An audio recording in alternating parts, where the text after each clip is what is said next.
السلام علیکم دوستوں، کیسے ہیں؟ امید کرتا ہوں سب ٹھیک ٹھاک ہوگے۔ میں ہوں اٹس علی۔ آج کا ٹاپک ہے کہ کچھ دروازے اللہ تعالیٰ بند کر دیتے ہیں۔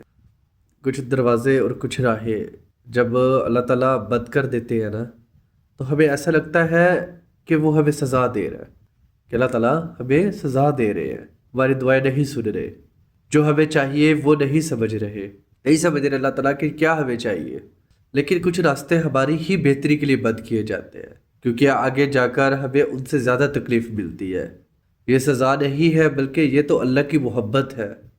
ہم جسے سزا سمجھ رہے ہیں، یہ سزا نہیں ہے، یہ تو اللہ کی طرف سے اللہ تعالیٰ کی محبت ہے، بلکہ یہ تو اللہ کی محبت ہے، اس کی حفاظت ہے، کیونکہ وہ ہمیں مسلسل تکلیف میں نہیں دیکھ سکتے۔ ہمارے فیصلے ہماری چاہت کے مطابق ہوتے ہیں، جبکہ اللہ کے فیصلے ہماری بہتری اور ضرورت کے مطابق ہوتے ہیں۔ لیکن ہم یہ بات اکثر بھول جاتے ہیں کہ اللہ تعالیٰ سنتے بھی ہیں، جانتے بھی ہیں اور دیکھتے بھی ہیں۔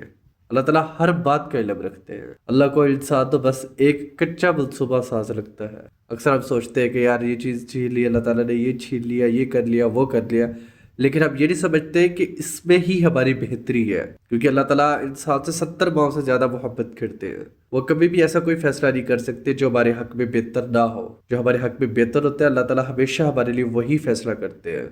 اکثر کوئی چیزیں ہم سے چھین لی جاتی ہے، ہم سوچ رہے تھے ہے اللہ تعالیٰ نے دور کر دیا، پتہ نہیں ابھی کس بات کی سزائیں مل رہی ہے، یہ ہے وہ ہے، ایسے ایسے الفاظ ہم منہ سے نکال جاتے ہیں، لیکن ہم یہ نہیں جانتے کہ اسی میں ہماری بھلائی ہوتی ہے، اسی چیز میں ہماری بہتری ہوتی ہے جو اللہ تعالیٰ ہم سے دور کر دیتے ہیں۔ ایک چیز یاد رکھیے کہ اگر اللہ تعالیٰ کچھ دے، اللہ تعالیٰ اس 10 گنا بڑھ کے عطا کرتے ہیں۔ اللہ تعالیٰ صرف ہمیں اللہ کی ذات پہ یقین اور بھروسہ ہونا چاہیے۔